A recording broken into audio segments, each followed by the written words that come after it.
చివరికి హైకోర్టులో వేసి స్టే తెచ్చుకొని అక్కడ మ్యారేజ్లు కానీ ఫంక్షన్లు కానీ చేయకుండా చేసినటువంటి పరిస్థితి సరూర్ నగర్ స్టేడియంలో ఉండేటువంటి పరిస్థితి అధ్యక్ష. ఈరోజు కూడా ఇప్పటికి కూడా అక్కడ పబ్లిక్ మీటింగ్స్ లేకపోతే ఆ స్టేడియంలోనే బయట పెట్టుకున్నా కానీ కొంత ఆబ్జెక్షన్ లేదు అధ్యక్ష. అక్కడ బయట మీటింగులు పెడితే ప్రతిరోజు ఒక్కో మీటింగ్ పెడితే వారం రోజుల వరకు స్టేడియంలో కూడా పోలేనటువంటి పరిస్థితి. అక్కడ వాకర్స్ వేలాది మంది వాకర్స్ పోతారు.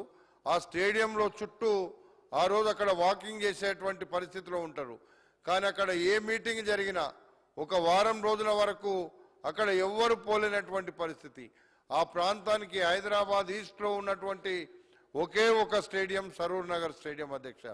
అందుకే మీ ద్వారా ముఖ్యమంత్రి గారిని నేను కోరుతున్నా, స్టేడియంలో ఉండేటువంటి పరిస్థితులను ఒక్కసారి మీరు ఆలోచించి అక్కడ ఉండేటువంటి స్టేడియంలో మిగతా కార్యక్రమాలకు ఇవ్వకుండా కేవలం క్రీడాకారులకే ఇంటర్నల్గా ఇచ్చేటువంటి కార్యక్రమాన్ని ముఖ్యమంత్రి గారు తీసుకోవాలని కోరుతున్నా అధ్యక్ష.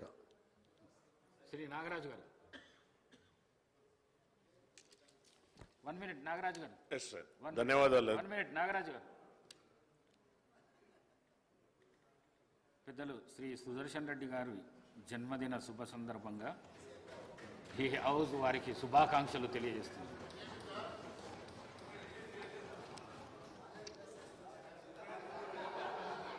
నాగరాజు గారు.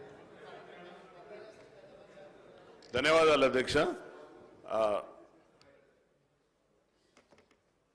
గౌరవనీయుల ముఖ్యమంత్రి గారికి మీ ద్వారా చాలా హృదయపూర్వక ధన్యవాదాలు అధ్యక్ష. ఎందుకంటే ఇంత గొప్ప ఆలోచన, గొప్ప మనసుతో ఎవరైతే నిఖిల్ జరీనా గారికి అలాగే సిరాజ్ గారికి గ్రూప్ 2 గ్రూప్ 1 స్టేటస్ ఇవ్వడం, వారిని ఆదరించడం చాలా గొప్ప శుభసూచకం అధ్యక్ష.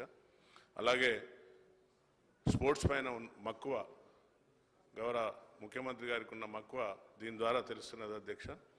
ఒకప్పుడు మన కంబైన్డ్ ఆంధ్రప్రదేశ్లో స్పోర్ట్స్ అండ్ గేమ్స్ అంటే ఒక నిలయంగా ఉండేది.